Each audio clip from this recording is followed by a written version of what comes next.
Yeah. Okay. Yeah.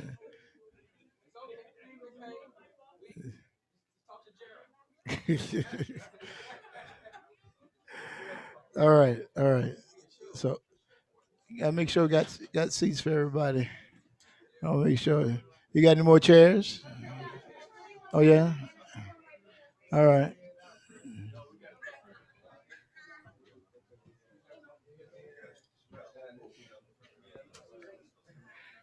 Oh,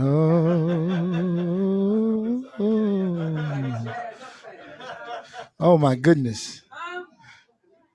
Would you had this animation drawn up special? My goodness, you be hunting that stuff down. It okay. Well, I'm gonna get out the way. Let you have it. All right, I'm good. Okay. Everyone see my little animation so we know what this day is about. All right, so before we get started, how was everybody's Pesach and the Chag HaMatzot, the Feast of Unleavened Bread? Is it tov? Is it good? Sababa? Okay, Hakol Beseder. All right, hallelujah. Okay, so what we're going to do in this lesson here is we're going to go over all the things that you guys said is sababa. And how many people feel like they can read a little bit? Katzat, Ivrit, katzat. Okay. All right. So those that are going to read it, I'll see how you guys do. I'll work with you. No worries. But there are some things that I want to do. We didn't really go over last year. We went over Pesach, So this year I'm just doing a review of it, and then we'll go into the actual lesson itself. However, before we do that, there's some rules in place. All right. So rules that will be used for all lessons. This is a lesson / discussion. Okay. So please, bivachasha, please keep your mic muted except when asking or answering a question. Use the mic to speak. There is a feature in the room where you can raise your hand if you have a question. All questions must be on the topic. You have 60 seconds to ask or answer a question. If you pass your 60-second window, your mic will be muted for you. You don't even have to do it yourself. We got you covered. All right. These rules are due to time in the recordings of the lesson / discussion today. These are the live teachings. We must give the Moreh enough time to complete the lesson. So this will be mixed with discussions to help build one another. Please do not abuse the time. Okay, but even if you thought you can abuse the time, your mic will be muted for you. All right, great. Now, a couple of things here. Starting to the left of the screen, the feast of or Chag HaMatzot, the feast of unleavened bread.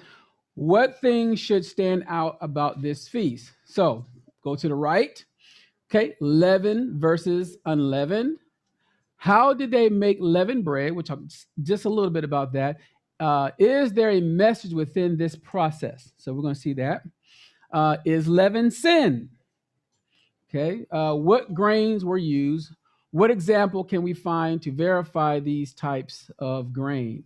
How does this apply to me today? So at the end of the day, we go through this every year, right? As far as go through the motions for some people.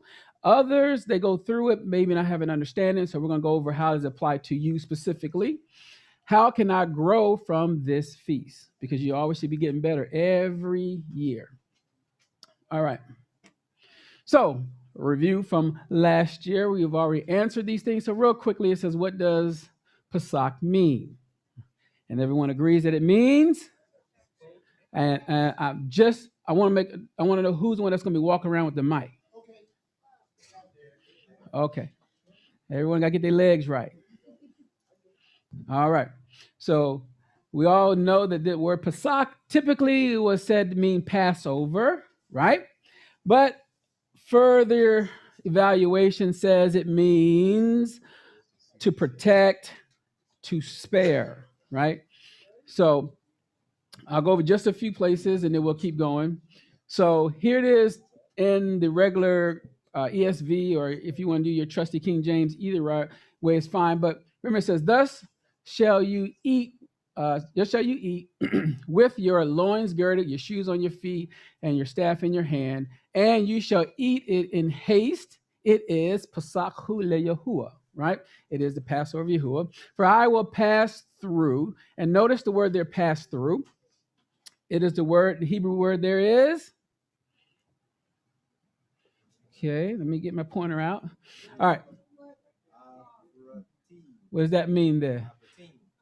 Okay, the arti means I will pass through. Now, question: the root of that word is what? The root is avar, what's one of the root words that you guys can think of? Crossover in Ivrit, Hebrew. Right? All right. So the land of Mitzrayim this night, and will smite all the firstborn in the land of Mitzrayim, both man and beast, and against all Elohim of Mitzrayim, all against the mighty ones that come called the gods of Egypt. All right, so I'm highlighting this because this is important to understand why the Malach is coming down as well.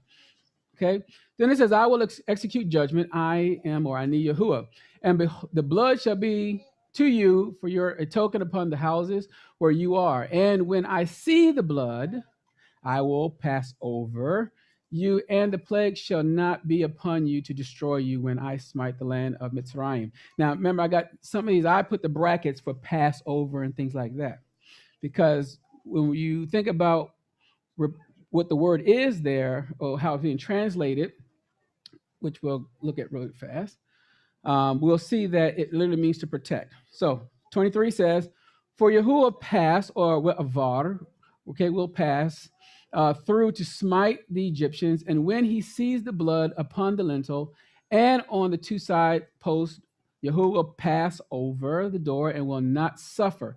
Okay, this is that whole portion right here in Hebrew. Okay, anyone want to try to work that out? U Pesach, Yahuah, all hapet. Okay, so hapetach.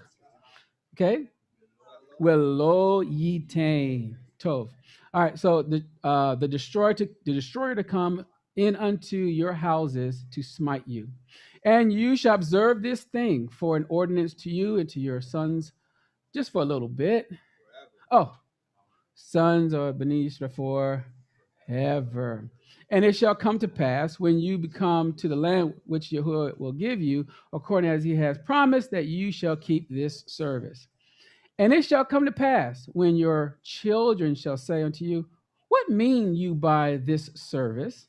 That you shall say, It is the sacrifice of Yahuah," or Pesach, "who passed over the houses of the children of Yisrael." And you're going to try that in the Hebrew. That whole sentence here is right there in the Hebrew. I know it's a little long, no worries, right? So we're going to go ahead. Whoop. All right, so we're going to do this other portion here. All right, so it says, "Wa martim," okay, "Zavach Pesach, hu le Yahuah asher Pesach all b'tei bani Yisrael," or Yisrael, okay? "In Mitzrayim," all right? So when he smote the Egyptians on Mitzrayim and delivered our houses, and the people bowed the head and worship. Okay? So over here, you guys don't have to worry about reading or anything like that, but just so you know that this right here is the Targums, Enklil, Spasuda, Yonatan. These are all the Targums here. And those three verses in Shemot chapter 12, verse 13, 23, and 27, I want you to see that how they translated that. So you see in 13, "And I will spare you." Jonathan says, "And I will spare you." And this is, "I will pasach," right? "And I will protect you with my memra," meaning the word. Okay, 23 says, "I will spare the door." Memra of Yahuah will spare the door. Memra of Yahuah will protect the door. Okay, last one, verse 27, it says, who spared the houses of the Israelites, who, remember, spared the house of the Israelites, and who paschadis, or spared the houses of the Israelites. So everyone sees that they understood this as a time of being spared and protected, right?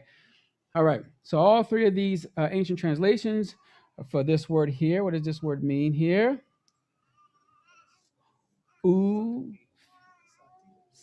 Okay, so ufasakti, all right, and this means either to, as you see here, they're using that to spare, and the other one, I don't want to mess it up here, but also yagan, which means to protect. So if you wanted to see this word in action, you can see it over here in Yeshayahu Isaiah, where it says, like the birds hovering over, so yagain, right? That's the word you'll see over here, like for an example, here, you see it here. Okay, so yagain, and then it says, Yahuah Sibaot, all, Yerushalayim, Ganon, right? And then right here, where I have the highlight, that's where the Hebrew is. So in case you guys get confused here. Okay, Watzil Pasuach, right? And then it has and rescued it. So this is where we were talking about last year, that it really means spare and protect. Okay. And the last one I wanted to go over was the Septuagint. It says, behold, shall be for you as a sign on the houses, there where you are, and I will see the blood, and I will protect you, and there shall not be a plague among you to destroy whenever I strike in the land of Mitzrayim. 27 says, then you shall say to them, this Pascha is a sacrifice to Yahuah, who protected the houses of the sons of Israel in Mitzrayim when he struck the Egyptians, but our houses were preserved or protected. And the people bent down and did obeisance. Okay. So again, we knew that the reason why this happened was because they did what? Okay. Obeisance, right? So they were obedient. Everyone agrees. This is the reason why he did this. All right. So just to close this portion out so we can get into unleavened bread, I put one of the main reasons for the Malach of Yahuah to come down was to avenge the death of Bnei Yisrael, the children of Israel. When the Malach of the messenger sees the blood, they will be spared and protected. Also, to judge the Elohim of the Egyptians. Everyone remembers that, right? All right. So again, this is just a little GIF. Everyone can see how this day might have looked, as an example, right? So just imagine, it'll start over in just a minute after they go down and destroy the Elohims of Egypt right here. There's their boom, gone. They come back, he leaves, says, hey, have a good day. All right. But again, this is how you would think. Look at this here, going around killing. Could you imagine what's happening out here, right? That's a day that, you'd be ready to leave in haste too. All right. So anyway, it says, when we look at the evidence, we can see that during this time, Yahuah wanted to spare and protect those that have obeyed his voice or obeyed his word. All that had the blood at the heart or the opening of their doors of their houses. We need to prepare the door of our heart by being obedient to his word. So when we do that, we will be spared and or protected from his wrath to come. Okay, so we're going to see how a little bit of that, which gets into the unleavened bread portion. So you can see why this is going to be connected to unleavened bread. Okay, any questions so far? Low? Okay. All right, so question here I have, what is earring time and how does it apply to us today? Earring time, you guys heard of the word earring time, right? Hebrew word there is charish, right? Charish. And what's earring time? Oh, they're coming with it. Don't you worry. I'm just taking a guess at it. This is like when things start to bud and blossom. Okay. Yeah. No. Okay. Green ears. Huh? Green ears. Green ears? Yeah. Okay. No.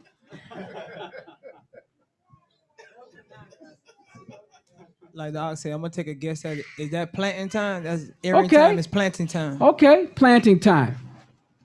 All right, let's look at this. All right, so the word here, harish, literally means to plow soil. Okay, to plow soil, to cut into, right? So the idea of plowing is also used figuratively. It symbolizes two thoughts, the negative and the positive. We're going to see both the negative and the positive. Okay, so just keep in mind why this is important, because again, these two times are going to be times that's going to be understood for now and end time prophecy. Okay, now and end time prophecy. Okay. All right, so Hosea or Hosea chapter 10, verse 13 says, you have plowed. Same thing we're going to see is going to be synonymous with seeding, right? You have plowed iniquity.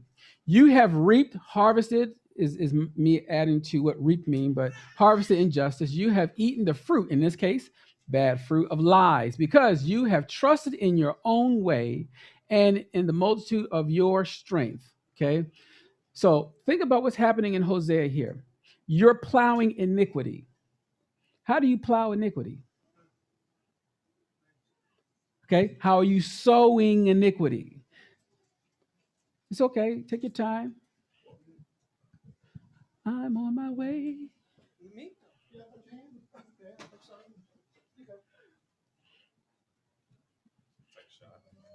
Shalom. Shalom. What it first started with sin being the seed, and then as you're, I guess, practicing it, if you will, it begins to grow to transgression and matures to iniquity within. So is it like it's like the top tier? Okay. Starts with sin. Okay. No problem. Anyone else? Now, Mara, you had something? Okay, Moreh, could that be you're planting it? You're planting iniquity. Okay. No problem. Yeah, to it. All right. But listen to what happened here. When it says you're plowing, that means, remember the definition is above you. You are cutting into something, right? You are plowing soil. Okay. So I want you to keep this portion in mind. So before you put that seed in, you are cutting something wide open. Moreh Lamadyahu has his Okay. hand raised. Moreh Lamadyahu have something?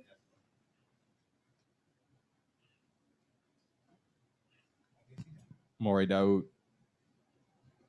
Lamadyahu, you there? Yeah, I'm here. I'm sorry. I just was trying to answer the question. Okay. How you with iniquity? Is it something that you like intentionally do? You know what you're doing. You're intentionally doing it anyway. Okay. Sure.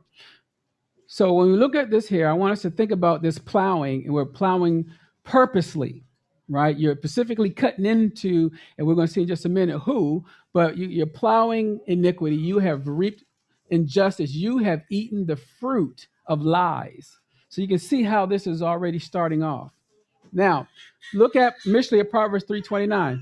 Do not plan. Now look at the word there. What's the Hebrew there? Okay. Taha. Okay, tacharish, right? Or tacharosh, technically. So tacharosh lets you know that you're planting or you're cutting or you're plowing soil evil against your neighbor. Now, how do you plan? How do you, he needs a mic, plan? How do you cut into your neighbor, right? To do evil, how does that work? Thoughts. Huh? Thoughts? Okay, so the thoughts is you're planning it, all right? So what came to mind for me is like you're trying to entice your neighbor. You're trying to open them up to before you plant the sin or plant whatever. Mm-hmm. You have to open them up, see if they're open to, if they're willing to what you're doing, like petach, like open. Okay. All right. So you see right here, this technically says you will not plan evil against your neighbor. Why? It says, who dwells how? Trustingly beside you. Okay. No, I was just going to say the command that says, "Thou shalt not covet your neighbor's, his house, his wife, none of that." So it all begins within your heart. You start looking at stuff that they have and start desiring it and start plotting and planning on how can you usurp that from them, essentially. Okay. So all right. So I just want us to think about this. This word here is dealing with, again, a time of seeding. And here it is, you with your neighbor thinking you guys are seeding the right thing. And the reality is your neighbor is doing something different than what you're doing. And they're saying this person over here is planning evil while you think of it, and they're doing what? They're trusting you, right? So keep that in mind. So I said, why is this important during this particular time? Okay, no worries. Because we are supposed to be plowing, sowing the same seed, right? So if we all are doing the same seed, I should be able to trust my brother, trust my sister, not thinking they're planning against me and doing things behind my back, right? Then it says, any other way you are plowing corrupted seeds, right? So you can imagine you guys are out in the field and doing sowing seed. I said, oh yeah, I got that from your brother. Well, he didn't say that about you. What did he say? And I don't want to say nothing because I don't want to start no problems, no trouble, right? Oh yeah, the sister, yeah, I'm gonna give you that sister's number and name, and she's gonna, I don't know, that sister really like you, what she said about you wasn't too tough, wasn't too good. You see what I mean? Not good. All right. So some examples here. Yahuah says to them, no one who puts his hand to the plow and looks back is fit for the kingdom of Yahuah. Okay? So if here it is, this person, you're plowing forward together, trusting each other, we're going forward. But if you start looking back like Lot's wife, you're going to have a problem. Now, why would you think you need to look back? Huh? Okay, so what I'm getting at is the person that's doing this here, but they got to look back because they did something wrong. I got to cover myself. You shouldn't have to do that. If you're doing what is right, what is righteous, you can plant that seed and keep moving in righteousness. But when you got someone, hey, what did she say? What did he say? Why is he asking that question? Because he knows something was in him that he might have said or she might have said that wasn't right. Okay? So again, this person is not fit for the kingdom of the Lord, right?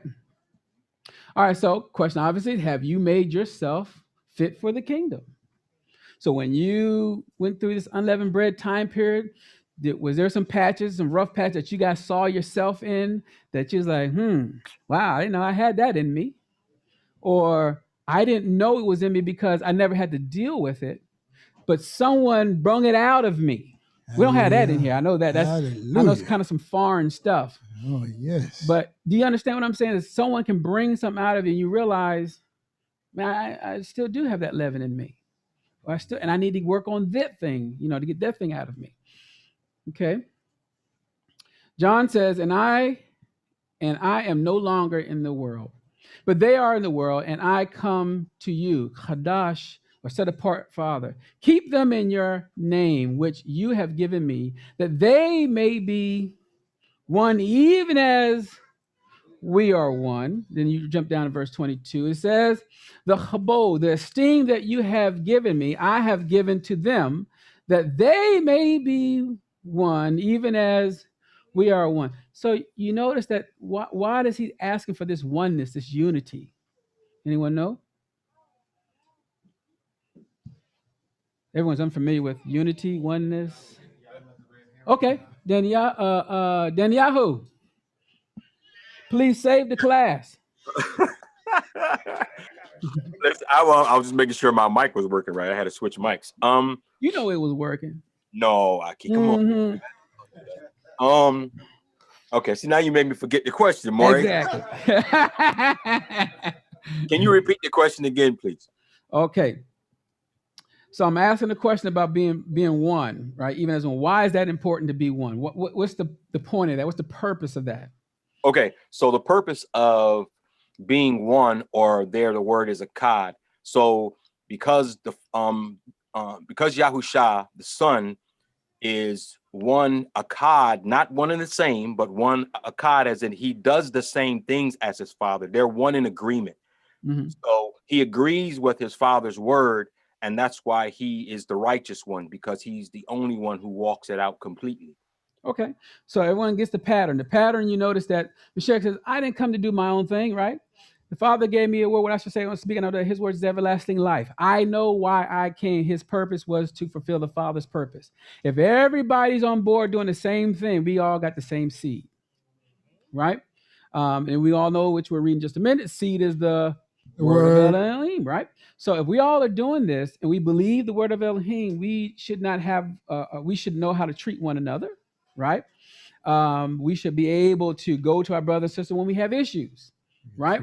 But if we can't do that, then that's a problem. That's a bad seed. We're going to see what type of seed that is in just a minute. All right, any questions up to this point? Lo? Because No. I figured that because this don't apply You to got a nobody question? here. Got a question? Oh, it applies in the bot. Go ahead, Aki. Give him that mic. So you said that's the bad seed. What happens if it's not you the one that can't go to your brother? What if your brother won't receive you? Well, you know what to tell you. If he can't, then you got to take some what? So witnesses with you. And if that don't work, bring that thing to the. So at the end of the day, it won't be ignored. Okay. Anyone else? All right. 1 Corinthians 9:10 says, does he not speak certainly for your sake? It was written for our sake, because the plowman should plow in what? In hope. And the thresher thresh in hope of sharing in the crop. So if you are plowing in hope, and your hope is to be a part of his kingdom, the threshing takes place. Anyone know what threshing is for? Really? Okay. Okay. We got. Oh, you see, sister did that on purpose. I saw it. I believe that the threshing is the process of processing the grain. So it's like the final process where you separate the grain from the hull or something like that. Like it gets trampled on and you process the grain. Okay. By threshing it. Okay. Anyone else? All right. Mm-hmm. I believe it's the ox is when, so you lay down the harvest and the ox, like they step on it and they walk all over it. Like the floor has to be flat and it separates the seed from like yeah. Mm-hmm. Yeah. Okay. So Hey, again, none of y'all threshed before. So threshing gets into the cleansing process, the cleaning process, right? It gets you ready. It separates the chaff from things, right? It gets you ready for something. We'll see what that is in a minute. All right, so now that we talked about the earing time, how about harvest time? So what is harvesting time and how does it apply to us today? Harvesting, and how does it apply to us today? Has anyone ever heard of a harvest? I have. Oh. It's when you gather in your crops. It's a time when after the seed has been planted, after the fruit has been grown, then it's time to reap what you've sown. Okay. One more. What comes to mind about the harvest is that it's connected to the 3 times a year that we're supposed to go before the Father, because we're not supposed to go before him empty-handed. Okay. How does that apply to us today? Part 2 of that question. Oh, up front, up top. Yeah, glad you got your sneakers on. Yeah, brother. I'm on it. He even wants you to hold a mic. Yeah. He said it's a baby bottle. Go ahead. Got it. It's fully matured. So how it applies to us today is we are fully matured. Okay. Anyone else? Low? All right. Okay, Danny Yahuah. Okay, let's try this one more again. Okay. So we are the harvest. Mm-hmm. Okay. So Yeah, just so we are the harvest. We are what the Father is coming to reap. Okay. So when you say we are the harvest, my question, I know what you're saying. Okay. But what I'm getting at, it says he's coming to harvest. You gotta understand there's a good harvest and a bad harvest. Absolutely. But he is coming to harvest. Right. You just need to figure out which one you want to be a part of. Exactly. Right. You want to go into the barn? Right. Or do you want to go into this other place that got some heat to it? All right. All right. So remember back in Bereshit, Genesis 8:22 says, while the earth remains, seeding time and harvest. Okay, so you see earing time is linked to seeding time, the plowing time, and harvest. Cold and heat, summer and winter, day and night shall not cease. So the cycles of seeding and harvesting is a plowing and harvest are metaphors for a procession of the seasons or the appointed times, right? So I'm not going to call it strange or anything like that, but I just want you to see that the harvesting times, the feast days are all linked together. And then all of a sudden, our hearts in doing these things are linked. So somehow as farmers, because the Hebrews were farmers, they can better understand how harvesting, how reaping, how sowing, how all that stuff works, not just physically, but spiritually, mentally, all of that goes together. That's a plan that the Father has, that it works from the physical all the way down to the spiritual. Okay, is everyone good so far? Okay, hallelujah. Okay, so Hosea 6:11, Yoel 3:13 says, for you also, O Yehudah, a harvest is appointed when I restore the fortunes of my people. So you are going to be a harvest, right? Now, this is a good one, right? Yoel says, put in the sickle, for the harvest is ripe. Go in, tread, for the winepress is full, the vats overflow, for their evil is great. Okay. Now I know it's nobody in here, so that's why I know we are relaxed. Awesome. Matthews says 9:37-38 says, then he said to his Talmudim or his disciples, the harvest is plentiful, but the laborers are few. Therefore, pray earnestly to Yahuah of the harvest to send out laborers into his harvest. Now, how many of us are praying for more laborers in the field? Be honest with you. Remember, you're still unleavened bread time. I want to raise no leaven in your hearts. Okay, good. One said that I'm doing it. Anyone else? Everyone else said, but they want to say it because they don't want to be the witness of those words. Yeah. Remember, it starts in the heart. I ain't praying about it. Playing. They're like, no, Father, I didn't pray for it that week. No, I didn't pray for it this year, but I know what he means. Yeah. All right? That's about it. That's it. I got it. Yeah, it wasn't on my list this year, but you. Mm-hmm. Revelations 14:15-19 says, and another Malach or messenger coming called an angel came out of the temple, calling with a loud voice to him who sat on the cloud, put in your sickle and reap, for the hour to reap has come. For the harvest of the earth is fully ripe. Now, mind you read that in Yoel or Joel. You see it here, Revelations 14:15 and verse 19 says, so the Malach swung his sickle across the earth and gathered the grape harvest of the earth, and they threw it into the great wine press of the wrath of Yahuah. Okay, so today, if you're trying to make yourself ready for that kingdom, that harvest for that kingdom, there's also another harvest that you're going to need to consider. James 3:18 says, and a harvest of righteousness is sown in peace by those who make peace. Now, the harvest of righteousness is sown in peace, right? I highlight harvest because this is not the same Hebrew word for harvest. Okay, so I'll give you what that Greek word is. Karpos. Karpos means fruit. So in the cuneiform writings, the soul is compared to a plant that is to bring forth fruit. Okay, later in the Hebrew culture, it often calls the results of one's action its fruits, right? Now, James 3:18 means that the fruit of righteousness is sown in peace by those who make peace. How many of us is trying to make peace with one another? Okay?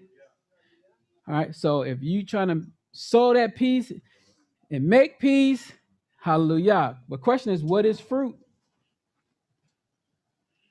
What is fruit? You about to get busy in a minute. You about to get busy. Hold on, they're gonna raise their hand in just a minute because they know what it is. Hallelujah. TD Jakes will have a better time getting his people to talk. Oh, go ahead. Fruit is actions. Fruit is actions, okay. Toria. It's works. It's Fruit works. is works. Mhm. I would say the fruit is the result of the works and actions. Okay. And so what determines the fruit? Right? The seed determines it for sure. Okay. So you have a pattern, right? The seed does.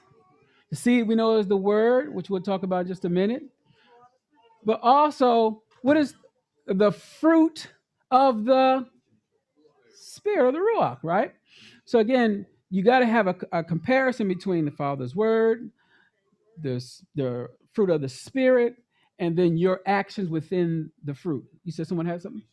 Kanisha, you had something? I do, Moreh, speaker. Yes. So what? I don't know if I'm jumping ahead, but then what about the not producing of fruit? Okay, so if you're not producing fruit, right, and you choose to not produce fruit? No, sometimes you don't choose to. Sometimes that seed really wants to, but there's like so what are your because there are some things in scripture even says it, there are some seed that do not produce fruit at all. So there are some seeds that don't produce fruit at all, you said? Yeah, it could be, I guess, because okay, I think I just answered my own question. Yeah. I'm sorry. I had to talk that out. Okay, thank you. Yeah, I'm talking that out right now with you. All right. So the difference I want to share is that someone that's a babe in something and they're still learning and growing, that portion we can understand. But the minute you get the understanding, the Father gives you understanding, and the Ruach leads you to guide you to all truth, and you still don't walk that fruit out, you have a problem. All right? All right. So, way back from the beginning, Better Sheet or Genesis 3:14 and 15 says, Yahuah Yahuah Elohim El HaNachash, right? So anyone knows what that says, right? And Yahuah Elohim said to the serpent, right? Or to Nachash specifically, because you have done this, you are cursed above all the cattle and above every beast of the field. Upon your belly shall you go, and dust shall you eat all the days of your life. And I will put enmity between you and the woman, between your seed and her seed, and it shall bruise your head, and you shall bruise his heel. So again, this plowing is very important because once you plow and you open somebody up, next thing you know comes the seed. So if someone comes to you, they're coming to you asking you to plow through whatever they're going through. And then when you're in there, whatever seed you plant in them, that's what they're going to walk out because they're open. Does everyone understand what I'm saying when I say when it means cut open? You can cut somebody, and if you put the wrong seed, you can destroy them. Right? Is everyone with me so far? All right. Luke 8:11-12, we already know it says, now the parable is this: the seed is the word of Elohim. Those by the wayside are those that hear. Then comes Shaitan, or the adversary, the serpent, and takes away the word out of their hearts, lest they should believe and be saved. All right. So now Matthew 13:24 says, another parable put he forth unto them, saying, the kingdom of heaven is likened unto a man which sowed good seed in his field. Right. And this seed, we all agree, is the word. And it's everyone here saying, I now understand. Those that are farmers or agriculturals, I understand the process. Now he's talking about this spiritual seed inside of you, right? So here comes this good seed. You receive this good seed. How can this seed change you? How can this seed change you? Now, let me back up first. Has anybody been changed once they received the seed? Yes. Okay, everyone's saying yes. Okay, so and you guys were changed in a good way. Okay, my question becomes, how did it change? How does it later on? Unless you guys have been walking, the minute you got that seed, You guys are just been righteous ever since. You haven't made any mistakes. You guys are awesome. Or when you got that seed, how does it also cause you to turn? Who? Oh. Oh. When I came to the truth. Okay. Let's put it that way, because Mhm. I was told some lies. But Mhm. it started to make me look at myself and what I was doing. Mhm. It helped me to search the scriptures. Okay. I was more into, I got to find what I need to, how do I change? Mhm. And that's how it helped me. Okay. I want you guys, those that can't do it online, just imagine this. Look around you. Everybody look around. These also are people that can change that seed. Right? I thought you was my sister. I thought you was my brother. I thought you was my neighbor. Because you all know the seed, right? But sometimes that seed will cut you as well. Now, can anyone give me an example of how the seed can cut you? Toria has his hand up. Okay, Tori, you had something? Yeah, I was going to answer the first question. It can soften a hardened heart, change the way you look at things and do things, and Okay. walk with Yahuah. Absolutely. Okay. Anyone else? Danny Yahu? Uh-huh. So your question was, are you asking how that seed could affect you in a negative way, or affect others through you in a negative way? Was that the question? Right, because everyone agrees the seed is the word of Elohim. So the minute the seed is the word of Elohim, we should be walking happy and positive and loving. And every time we come to service or wherever we see our brothers, wherever we are, man, we should be excited. Absolutely. But sometimes it don't happen that way. So the question becomes, is that if that seed is in everyone agrees to what that seed says, how are we still having a problem with that seed? Because remember, he's looking for a harvest. He's looking for someone that mirrors the word, right? So that's my question. Yeah. I don't know. I guess what's coming to my mind is like how people get hurt Okay. by their brethren. Back in the day we would call it church hurt, but They do call it that? You said church hurt? back in the day, when we was in the church, we would call it church hurt when I must somebody have been get a bad offended person in church. Okay. by somebody. But basically, you get hurt by somebody that you felt like would treat you better didn't treat you as you thought they should treat you by the word, according to the word. So it kind of, some people get offended. It could be, sometimes it's their mores, sometimes it's people they looked up to, or just a fellow brother and sister that there was a dispute or something that went wrong, and then there's an offense there that wasn't handled properly. Okay. We got 4 online. Okay. Naamana, then Daoud, then Danyahu, and then Toria. Got it. Well, I guess, Moreh, I would think of Cain and Abel. Those were the ones that, would come to mind. They were brothers. Okay. And then that's when Abba Yahuah was speaking directly to them, Okay. doing well, and they were in the harvest, and because of bitter words between those two, and because of, I'm not going to get into it, but look what happened. You said there were bitter words between them two? No. I mean, there were jealousy, as far as offerings, as far as one not doing as well as he could have done because of sin and all that stuff being at the door,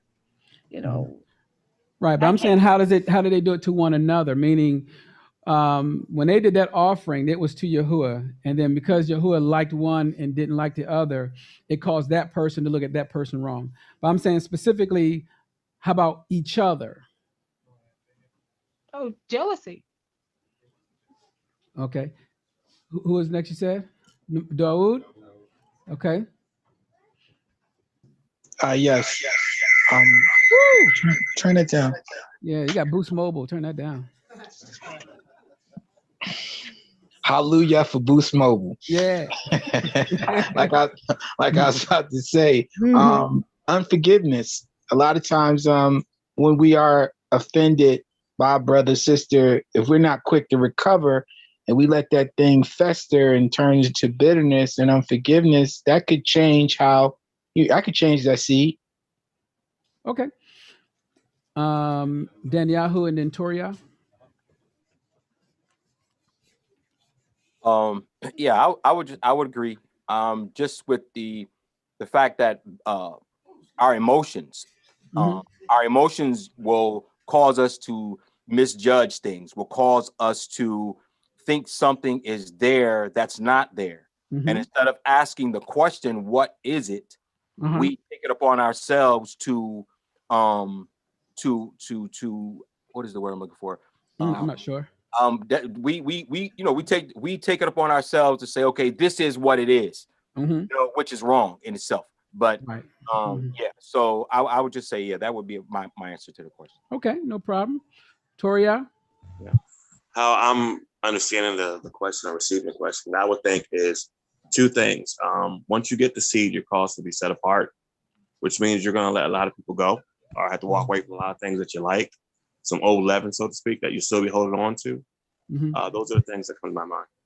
Okay. So I want us to think. Oh, go ahead. All right. So just so I'm understanding the question, both individuals have the word. That's what they say. That's what they say. So what's coming to mind to me is that they may have received the word, but the soil might not be as, rich for the other person. So that seed might not be planted all the way up in them, or how the parable says the sun withered it away. And so they may have both received it, but one may not have retained it like the other one. Okay, no problem. So what I want us to take a look at is, even if we all are claiming we have the seed, right? And let's just say we correct each other with the seed. If that correction with the seed causes you to leaven up, then that should tell you something about it's not the seed that you're rejecting. You're rejecting the voice within that seed. Meaning the plowman, the one that's plowing, you're having a problem with that person. And that should tell you then there might be some leaven still there somewhere. Okay, so which we'll read in just a minute. It ain't the bread that Michelle said. It's not the bread that's the problem, but it's the yeast that's in it.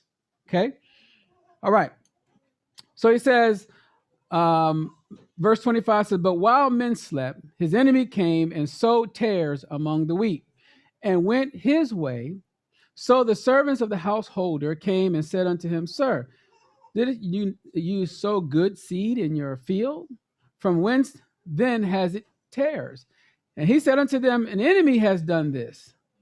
The servant said unto him, Will you then that we go and gather them up? But he said, Nay, lest while you gather up the tares, you root up also the wheat with them. And you're going to see this wheat is going to be very important in just a minute. Okay, so let both grow together until the harvest. And in the time of harvest, I will say to the reapers, gather you together first the tares and bind them in bundles to burn them, but gather the wheat into my barn or my storehouse. Now, the thing is here is notice what's being compared here. What type of harvest? Wheat, the wheat harvest, right? So keep this in mind, the wheat harvest here and the tares. And then it's into my barn. But who's gathered first? The tares is gathered first. Okay? So you remember we always ask these fundamental questions every year about what does tares look like? And everyone says, looks just like wheat, right? So, and when we say it looks just like wheat, that means it can also mean it looked like your brothers and sisters, right? Everyone's okay with that because I ain't putting no names out. That's true. Right? So, That's yeah, true. absolutely. But if you say who it is, they dress right, then oh my goodness, we have a problem, right? Got the right words. So remember this here. Went over the wheat and the tare, right? And we'll talk more about this process in just a minute. But also the storehouse, okay? El Beha or Sar, right? So it says the storehouse or the treasure house. This is where our desire is to be in his treasure house, his barn, right? But we have to make sure we're ready for his storehouse or his barn, to be his treasure.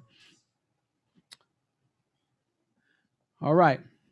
So now, in this particular thing, we have two main harvests, and I'm going over some old Near East understanding.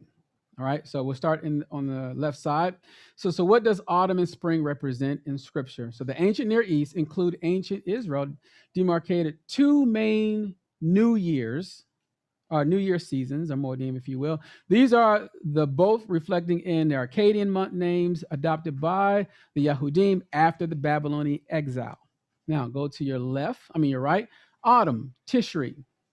From the Akkadian word is shuru, meaning beginning. In the Mediterranean, autumn starts a new cycle of sowing seed and hoping for the first rain to come. This is the autumn. So this is the beginning time that you would sow. Then spring is how you say today, Abib or Aviv, means spring today. But here it's Nisan or Nisanu from the Akkadian word for first produce. Okay, the Mediterranean spring starts with the birth of newborn kids and flocks and cutting of the first crops. So this is new. So you got your first year of sowing, you got your first year of our produce, right, of your harvesting, right? Is everyone good so far? So then that brings us obviously to Shemot or Exodus 34, 21 and 22. It says 6 days you shall work. Where are you going to work in? They're going to be working where? In the field, okay? So, but the seventh day you shall rest. In what time? Plowing time, which is Harish, right? And the harvest, Katsir, you shall do what? Observe Feast of Weeks. What else? Fruits of the wheat harvest and the Feast of Ingathering at the year's end, right? So if you bypass the Hebrew for a little bit here, I want you to see specifically, though, this one here, the wheat. Remember I said we're going to focus on the wheat this time. All right, so the word there for wheat is chita, okay, chita, right? All right, so we know it literally means wheat, but what else does it mean? Chita, okay. All right, so chita is substantive, comes from the root chanat, okay, meaning to project or to mature, because the grain projects from the place of the ear of the wheat when it ripens. So now, if we are the wheat, what do you get out of this? You guys have to start to what? We have to start to mature. You're saying, hey, I'm the wheat. But you're having arguments, bickering, fighting. I don't like you. You don't like this person, don't like this person, that person don't like this person. Now, I'm not saying in here. Okay, I'm just saying like in general, because you guys may know somebody not in Virginia. It could be Georgia, Florida. Huh? All right. Louisiana. Yeah. Texas. Louisiana, Texas. California. Not in where what's this place? What's this place mean? Virginia is for lovers. So it can't be here. Lovers. It can't be here. That's what it said, right? That's the motto here. All right. So again, there has to be some type of maturing. So in this maturing, what that means is things that normally will make you leaven should not anymore, because as you mature, that leaven starts to go away, right? But if every time it still hits you, every time you hear about it, then you have not matured, okay? Now what you happen, you turn into a tear, okay? You turn into that tear, okay? So is everyone with me? All right. So I'm glad there's no one in here. That's why everyone's smiling and happy. All right. So this is the time when the land is going to be seeded and the farmers hope for the first rain to come. And then you can read that in Hezekiah or Ezekiel. And I will make them and the places all around my hill a blessing, and I will send down the showers in their season. They all be showers of blessings. Because that's all we want. Sometimes we don't want to work for that blessing. We just want it just to come down. All right. So we'll keep going. So continue on. The Sumerian and Akkadian names for these months make their connection to the two sequential harvests clear. So Adar in Sumerian is Itis Shesaku, right? The month of cutting barley. Okay. Then the Sanu or the Akkadian means first produce, likely referring to the first produce of the primary crop, wheat, which began to ripen during the following month. Okay, so the order of an initial barley harvest followed by wheat standing behind this description of the hail, which we read that Moreh talked about in Shemot Exodus chapter 9, verse 31 and 32. And it says the flux or the flax of the barley were struck down, for the barley was in the ear and the flax was in bud. But the wheat and the emmer were not struck down, for they are late in coming up. Okay, they were late. Ruth gives you the same season, if you will. So she kept close to the young women of Boaz, gleaming unto the end of the barley and the wheat harvest, and she lived with her mother-in-law. They're like overlapping each other, if you guys know what's happening there. But we'll go more into it in just a minute. All right, y'all familiar with this here, so don't worry about this. The wheat, the barley, the rye, all the families of the different grains, okay? All right, to the left. What type of bread is that? Challah bread, right? Then underneath it is, that's a leavened wheat bread. And then underneath that is what? This is barley. This is barley bread right here, right? Barley bread. So matzah is a flat bread. But barley was generally not leavened with yeast, since the main benefit of such leavening is to make the dough rise and produce a loaf. So, but this cannot be done with barley, which only yields flat bread. And I'm specifically that during their time. I'm not saying what we can do now. We can add a little yeast and things like that. But specifically sharing with you that in their time, they wouldn't have used barley to make leavened bread. Okay. So during the early spring, when barley was ripe and ready for baking into flatbread, the unripe green ear of wheat would begin to appear. The word in Hebrew for this green ear is Abib or Aviv, right? So the Torah emphasizes that the festival of Matzot should take place in the month of Aviv or Abib, i.e. the month of the green unripened ear of wheat. So, but they overlap. We're not going to get into the history of different years of wheat and how that works, but just understand Aviv, a lot of things take place in that month. All right, so Aviv appear on wheat lasts a number of weeks, and thus while Yisrael waited for the new wheat to fully ripen and then dry, they could supplement their diet with barley flatbread with this unripened green wheat. Okay? So, parched grains, or the word there for parched is kalui, which we'll read in just a minute here. So it says, if you offer a grain offering of first fruits to Yahuah, you shall offer for the grain offering for your first fruit fresh ears. The ears there is aviv, and roasted, what's roasted is kalui, or parched, if you will, with fire, crushed new grain. Okay, Gares Carmel, right? As in Mount Carmel. Okay, great. It says, so when grain is harvested green, it must be parched, i.e. burned in fire before eating, so as to separate the wheat from the chaff, a process the scripture calls kalui. Okay, so everyone see this parched, and everyone can see a high or remez understanding of what's happening here. So think about it. Here it is in this process of being parched. What has to take place?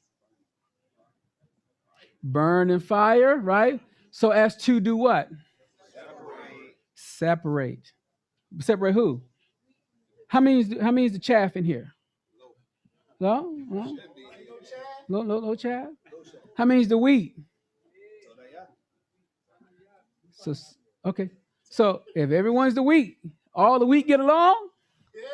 Oh, man. They said, please let the sun go down. Okay. All right. Got it. No worries. 15 says, and you shall put oil on it and lay frankincense on it. It is a grain offering, or like a mincha offering. So I want you to further see that if you're saying, hey, this fire, if you will, and it caused this separation, the separation that you're getting separated from is this chaff. You're trying to get all this chaff, this leaven out of your life. And then once you do that, there's some oil that you put on this grain. And this oil represents the Ruach, or the Spirit, right? Now you become what? It's a grain offering. This is, and the priest shall burn as a memorial portion some of the crushed grain and some of the oil with all its frankincense. It is a food offering too. Now you become an offering to Yahuah. Now you got this anointing, this good grain, this parched grain to him.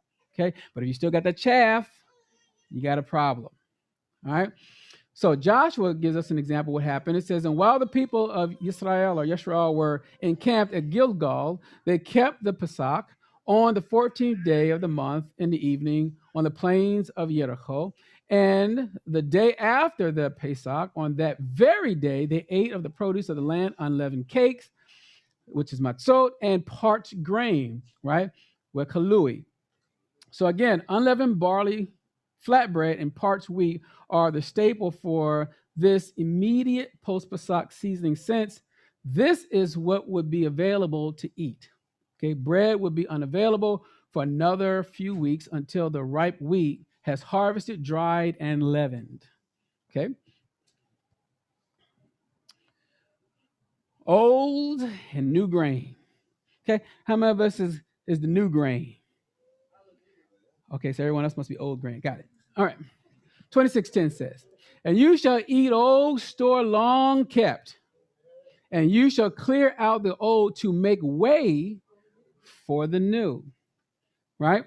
So in years of plenty, Israel would have had enough wheat in storage to bake the bread until the next wheat harvest, as we see from the description of the extreme prosperity at the end of Leviticus chapter 26.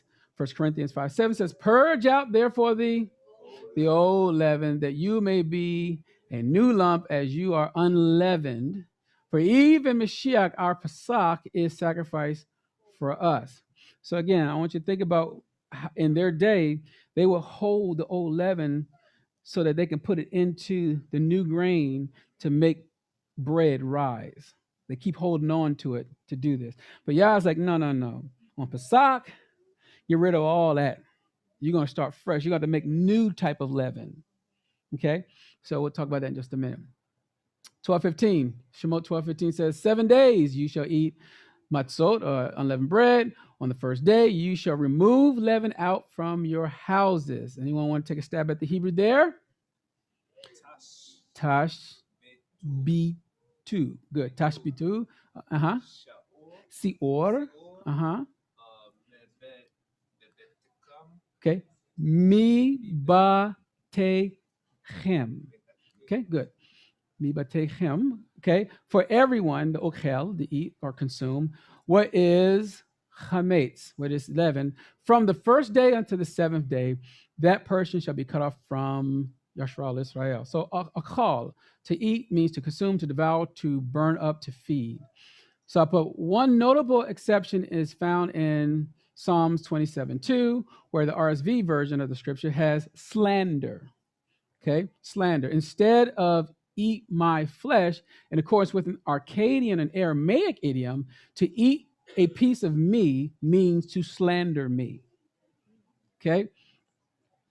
Okay, so the standard way of leavening bread was by using a starter from previous fermented dough, commonly called sourdough, a process first discovered in Mitzrayim about 6,000 years ago. Sourdough is produced through natural fermentation when flour and water are exposed to yeast. It takes about a week for flour and water set outside to absorb enough natural occurring yeast to rise. This is a long time to wait for bread. For this reason, sourdough, already fermented dough, was kept and used to ferment the next batch of dough much more quickly. So according to the Torah, the commandments to remove all leavening agents from one's home, Yisrael or Israel would have had to destroy their supply of sourdough and start the process of fermentation all over again from scratch with the new wheat. He said, you need a mic? Oh.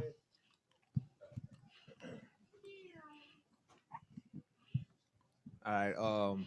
Right here where it's in the RSV has slandered instead of eat my flesh in accordance with the Akkadian Aramaic idiom, Mhm. to eat a piece of me, meaning to slander me. Is there any correlation with Mashiach when at the Pesach where he said, you know, this is my flesh, eat? Is there a correlation with that? Yeah. Mm-hmm.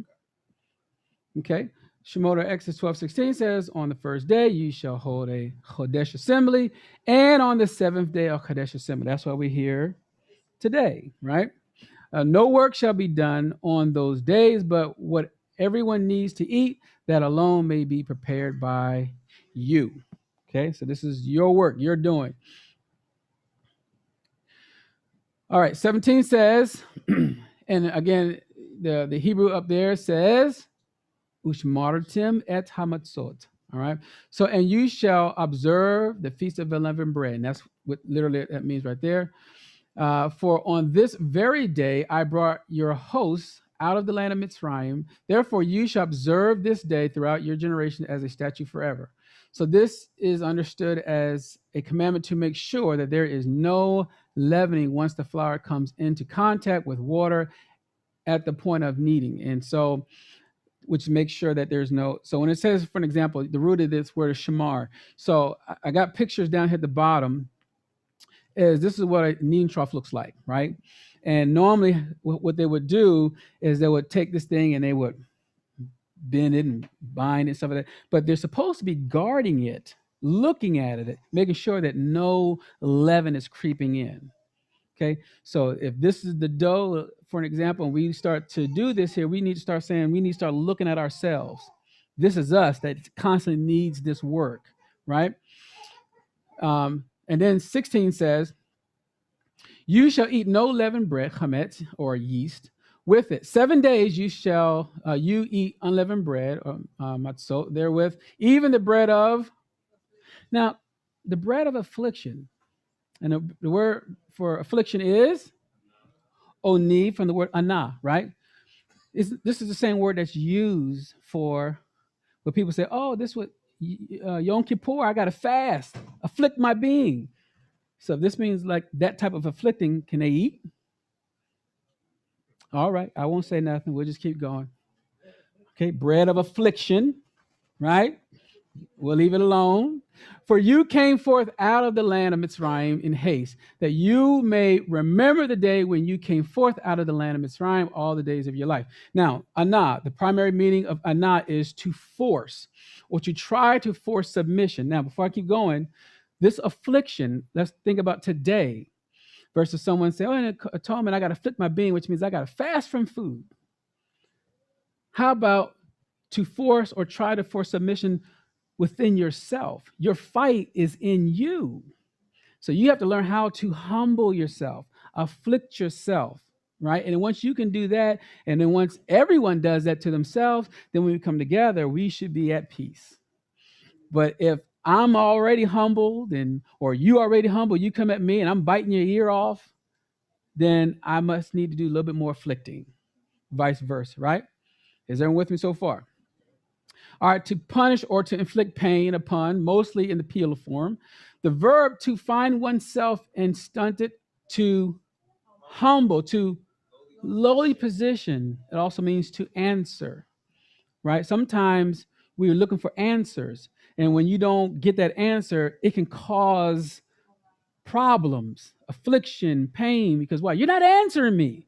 Why can't you answer me? And it causes that person to now have affliction in themselves because now you're not answering them. Is everyone with me? Daoud. So Moreh, was the bread of affliction literal or is it figuratively? Okay, so the bread of affliction is literal, meaning that it doesn't have the leavening agents in it. So they're calling unleavened bread bread of affliction. Okay, thank you for that clarity. Mm-hmm. But then we know that spiritually within ourselves, we can understand that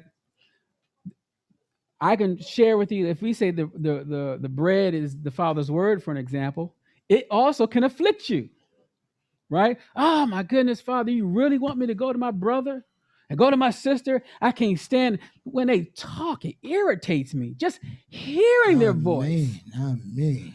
Shalom, oh my gosh, man, listen, voicemail, right? So the point is you have to humble yourself and be able to do this. And how often should you be humbling yourself to your brother, to your sister? All the time. All the time, right? All Daily. Some of us find I can't take it no more. I can't do it. I must be chaff. Though you got an affliction? Yes, Moreh. Okay. How does that play out with what you're saying when it comes to male, female? You know, because and even in a marriage, because now you're talking about levels of authority.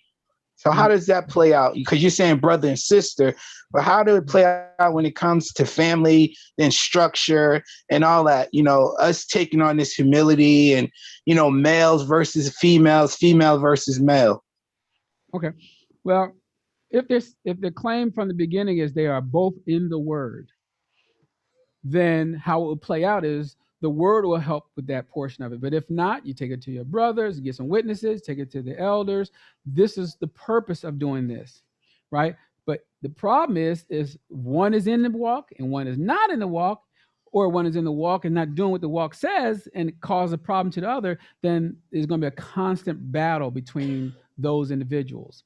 So when I say brother and sister, it doesn't matter from marriage to single to neighbor. That's how it works. You know, it's like I couldn't force if So if I had an Isha that's not in the walk, or I have one that's having issues, then and I'm trying to force this on them, and they're not walking in any way, then you're gonna automatically cause a problem. But the light of a person should help that particular person, be it the brother, be it the sister, be it the Ish or the Isha. It should help them because they're trying to be the humble one in the deal, and then they have to work it out from there. All right. So again, we noticed that the word there for this kneading trough, I want you all to see what it looked like in ancient times. I got another one for you here. Before I read Hosea or Hosea 7, again, you see the first picture. What are they doing there? Kneading. See what they're doing constantly. But you're supposed to be looking at that thing, not just kneading, watching TV. Next you know something spilled, you know it's spilled over. Next you know something happens, right? The next one is an actual finding, a archaeological finding of a woman, an Israelite woman doing that. That's what that picture is. The one in the center, this is an old way of cooking unleavened or even leavened bread sometime. Now, I don't remember us going to get some mud and build that thing up and do it the old-fashioned way. Then as it grew, it got into stone like this here, towards the end here. All right. So at any rate, Hosea 7:1 says, when I would heal Yashral or Yisrael or Israel, the iniquity of Ephraim is revealed, the evil deeds of Shomron, for they deal falsely. The thief breaks in and the bandits raid out. How could a thief break in? Remember earlier, not watching, right? If you're not watching, the thief can come right on in. He said, but they do not consider that I remember all their evil. Now their deeds surrounded them. They are before my face. By their evil, they make the king glad, and the princes by their treachery.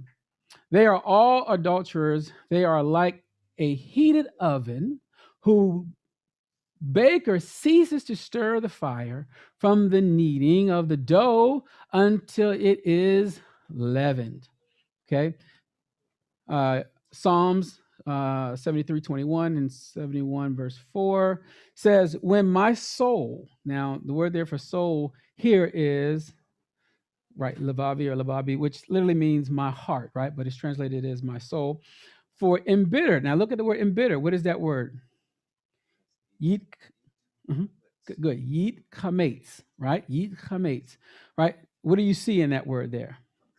Chametz or kamatz, the root of that word, right? And that is leaven, right? So leaven can cause embitterness. Okay. Then it says, also understanding grieved, if you want to go for it, because when a person is grieving, you also call bitterness and go on. But he says, when I was pricked in my heart. Now, the word for heart here, what is that word there? Chi, good. Chil, yo, tai. Okay, good. So chilotai, that's the word for kidneys. So you can ask yourself, they're translated as heart. It literally means kidneys. Why is it translated as kidneys? They said they need a mic. I wasn't sure what was happening. I heard a lot of things. Hey. Our kidneys serve as like a filtration system, like they purify they purify our bodies and keep us from, let's say, getting sick or things hurting us. Okay. You want to share the same thing? It's to purify our blood. Okay. Piece of purification. Okay. You said Kanisha? Okay. Dumb question, Moreh. They knew what the kidneys did. Oh, yeah, absolutely. Okay. It's a purifier, right? So it's a filtering system. 71:4 says, deliver me, Elohai, or my Elohim, if you will, out of the hand of the wicked, out of the hands of the unrighteous. Now, the word there for unrighteous is right here. Okay, so me, will. Okay, remember this, dagesh here is not a vowel. This is a consonant. Okay, great. So anyway, in Hebrew, basically this word meaning is someone that what? Deviates from right standard. That's what this means. Someone that deviates from righteousness. Okay, and cruel. Now look at the word for cruel. What is that word? The chometz, right? So what's the root of that word? Chamatz. Now, chamatz is leaven, but it's being translated as cruel, which means that leavening you can be cruel. It's a picture of being cruel to each other, right? Now, why is that? Anyone know? If I'm cruel to you, does not cause any leaven inside the person, right? Okay, all right. I know it's strange because you guys don't do these things. I understand it's different. So I definitely foreign. Yeah, I mean, I know we got to don't find deal it. with Be that like, kind of man, stuff, yes. who does these things? I don't That's what know. you're thinking, ain't it? Yes. Who in the world would do something like this? Oh man, this not us. Father, we are here. The remnant is here. Got it. Naman, you had something? Ken Moreh, I'm looking at all this and the kamats and all these different words, and like you said, cruelty, it causes leaven, and leaven causes heat, anger. So it's in all these different words. You're right. We do have to look for it because we're not used to it. Right. So you're saying, so this leaven is coming in different ways. Some things you're thinking that you may have been thinking about, but you might not have viewed it or thought of it as leaven. Okay, so this is what this is about. So in this time, I'm just hoping in this time, I know when the sun goes down, it's over. But what I'm getting at is throughout the year, even to next year, these things you should be writing down saying these are all things that creates leaven. These are things that I actually still do. These things I actually still have in my system that I need to work on because I'm trying to be this particular harvest. I want to be prepared for the kingdom. You know, in other words, you should be having all of this going on in your heart. Hey, Shalom, I keep. Shalom. So as I'm hearing your parables, some brothers and sisters need rebuke or punishment. So I look at it from my point of view. If somebody do something before my eyes that disagree with me, I'm ready to take the next action. So it depends on the other person. So if I'm with a brother or sister and they do something that's deserving punishment, then I'm not being cruel to them because they deserve it by breaking the commandments. Right. Well, so think about it this way also, though. If they're doing something that is wrong, like as you're sharing, but is the approach also a way that you must come about it?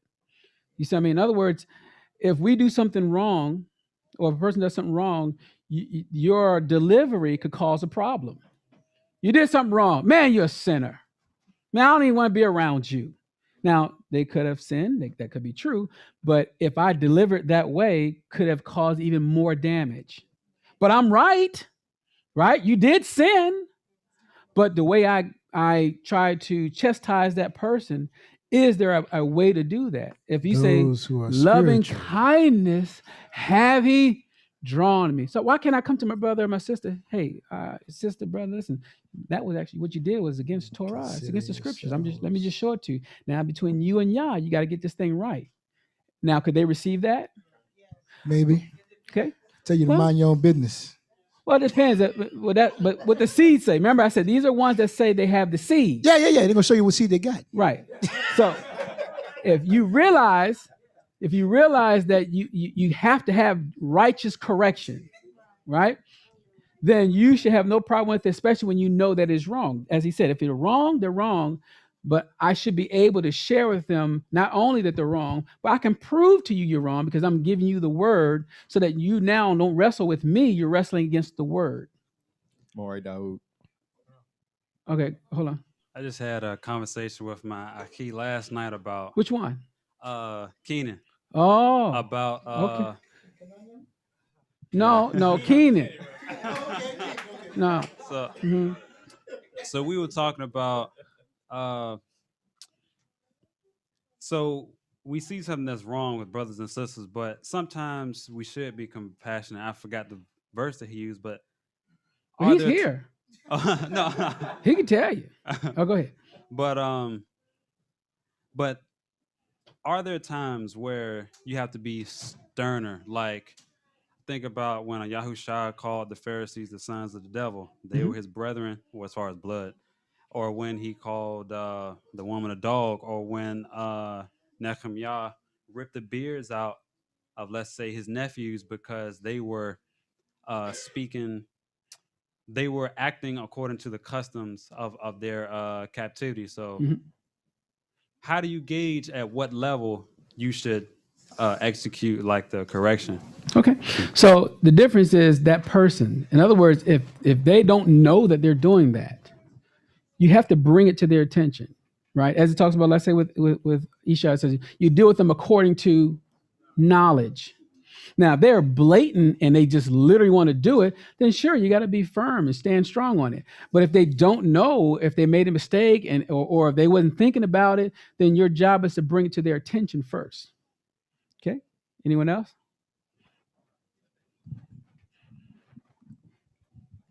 Earlier you used the word maturing. So I was kind of having a conversation with someone about the Feast of Unleavened Bread when we were talking about, removing the things from our home.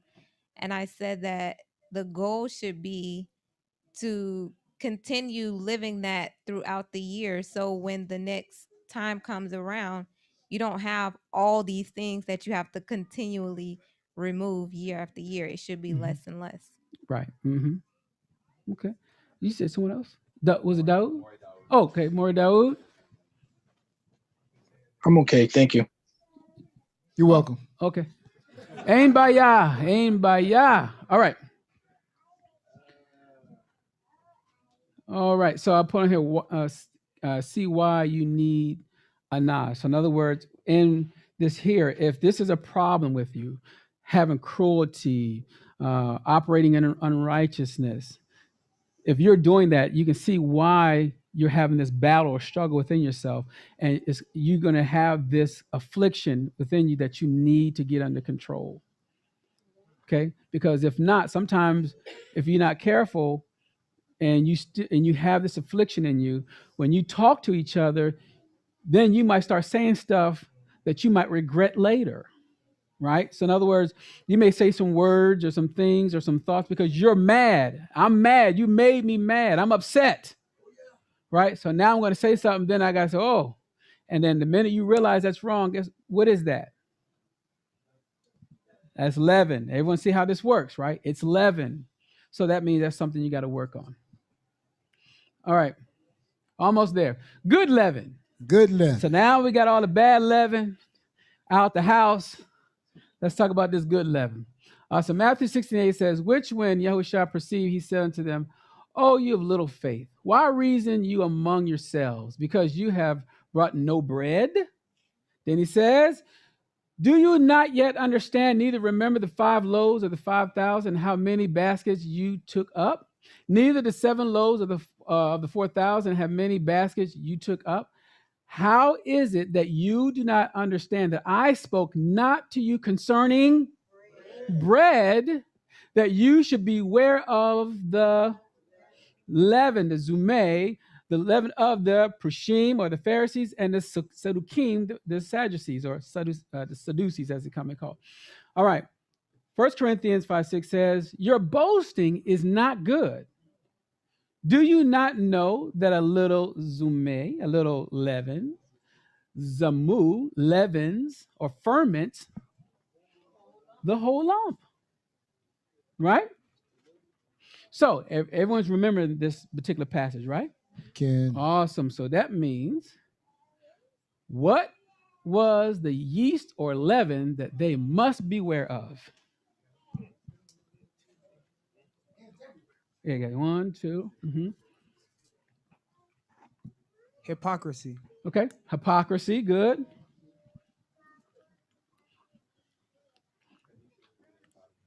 Okay, after is Kanisha, is it? Okay. I believe in this passage we talk about the teachings of the Pharisees and Sadducees. Okay, teachings of Pharisees and Sadducees. Okay, Kanisha. They said what I was going to say. Toda. Okay. All right. Here we go. Their lack of faith and belief. Okay. Not only that, adding to the word, unbalanced scales, treatment to others, and sin. Remember, the Pharisees and the Sadducees, they were promoting this throughout that time. Okay. So you got to beware of this type of leaven. Okay. Leviticus 7:11 says, and this is the law of the sacrifice of peace offering, which he shall offer unto Yahuah. If he offers it for thanksgiving, then he shall offer with the sacrifice of thanksgiving unleavened cakes, mingled with oil, and unleavened wafers, anointed with oil, and cakes mingled with oil, of fine flour, fried. Besides the cakes, he shall offer for his offering chametz. Now you can add what? Leaven. Now, this leaven that they're adding, is the bad leaven? Is it the old leaven? No. With the sacrifice of thanksgiving, this peace offering, I put, will make his word or rise in you, meaning my commentary here is just to say that this is the good leaven that you're offering to the Father. This leaven that you're using from something that was unleavened, and now you're able to use the water and make it rise. This should be the Father's word rising in you, right? This is the good leaven coming out of you, not that old stuff, okay? So it says, but you must beware of old leaven. Let these things go. Summary. So things to consider from a spiritual approach. Pesach shows us that he protects those that are obedient. Okay. He can spare you from the wrath to come. We can also see the blood. The word for blood is dam, which is linked to Adam, right? Which means Yahuah will make atonement for his people, those that have sacrificed their lives for him. So you can imagine there's a purpose behind blood, because there has to be an atonement for Adam, his people, right? Unleavened bread is a time to remove all old pains, hurts, sins, a time to clean out the house and fill it with good leaven, things that can rise righteously in your heart. Okay, so pains and hurts. Is anyone still going through some of those today? Pains and hurts? So you all sinned, huh? Huh? We all sinned because he said no leaven, but we still have it. And that's what I'm saying is when we start seeing this, we start to say, well, once I recognize I have this leaven, I need to start working very hard to get this out of my system, right? Because again, you don't know when that harvest is going to take place, do you? All right. So if you don't know, and you know you have leaven in your system, you need to start getting that stuff out. Start taking his feast days that serious. Remove that stuff. Okay. Kanisha. Okay. Hold on real quick. Okay. Well, before I go there, you said Kanisha? Okay. Right, I'm a very literal person, and so that tends to be sometimes part of my leaven. I think sometimes, Oh, yeah. get the Um, stones. so when that reaping time comes, there will be absolutely no leaven. Right. So in other words, there's a difference between someone that is struggling but trying to work through it versus someone that's not struggling. They just choose not to do it. Those are two different things, right? So in other words, if the Father knows, now I want to hear, the Father knows my heart, right? Yeah, that's why He you're gonna stay knows here. your actions, right? Not only just your heart, but you're going to produce some type of work or action. So if I'm always beating myself up for things that Father, I don't want to do this more, no more. I'm sorry, and you make all of these efforts to do that, and then let's just say you pass away or something happens, then you are still trying to get that stuff out of your system. Versus something that you're not fighting or struggling, you just choose not to do it, or you're just going to be disobedient to it. That's something different. Hold on, Moreh, that was very helpful. Okay, Ken. You said you needed a mic. I wasn't sure. Okay, here it's on its way. Don't you worry. That's what I mean. I'm not saying that I'm just doing it out of the blue. I'm struggling with those things. I write them down and I see them. Mhm. And as I progress, Mhm. I could scratch it off. I don't think about that anymore. I don't do that anymore. Right. So And- I'm steadily moving forward, not Mhm. going back to hold it against anybody. Right. And along with what you're sharing, the other part you have to understand though is once you think you have it out, sometimes a person can do something and trigger it and figure out, did it really come out? You see what I mean? That's the other part. So that's when because a lot of our tests and trials is literally when we go through something. When someone push your button, that's when all of it comes out. You know what? Back in the day, if you knew me, what do you mean? I don't know what that means. I mean, that's not you, right? But you remember you back in the day because, wow, I'm upset. I'm mad. Yeah. But I tell you, I would have took this thing a whole different approach. Okay, well, yeah, but that went in the water. That was in the water, right? But now you start to resurrect. Now you start to think, man, if he knew me, I tell you what. I'm going to ignore. Yeah. So that's what I'm saying. In other words, we have to work on these things. This unleavened bread time period.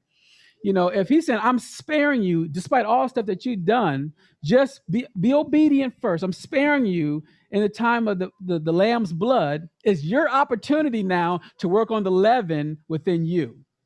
That's the process, right? So while this lamb's blood is don't make this thing like, oh, I'm good now. Lamb blood, kick in, right? No, because you're going to understand at some point, something's going to be required of you, or if it says if you sin willfully, expect judgment.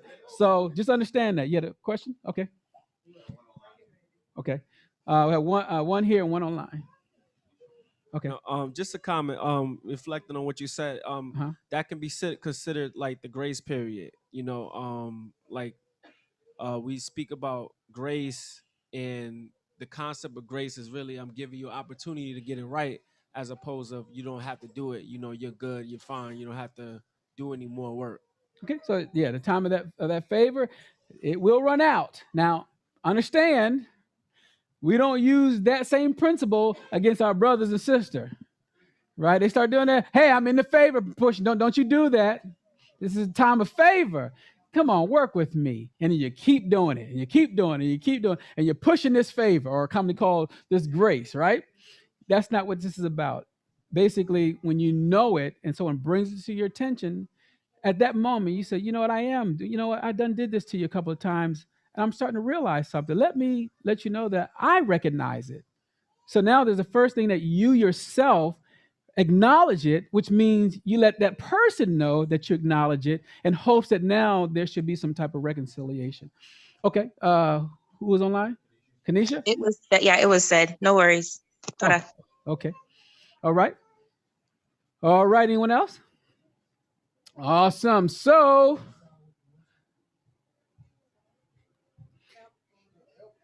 help on it. Huh? Laborers a few. Help wanted. The harvest is great, but you got to work on that leaven in your system. You're going out here telling everybody all about the good news of Yah. Yeah. Oh, he's awesome. You got all kinds of leaven in your system. How does that work? Stumbling block. Yeah. Oh my God, you can't eat like that. You over there pulled up that Red Lobster. Okay, they sell the cheddar biscuits at the store now. Yeah, that's all I'm at. The cheddar biscuits and the fish. Got it.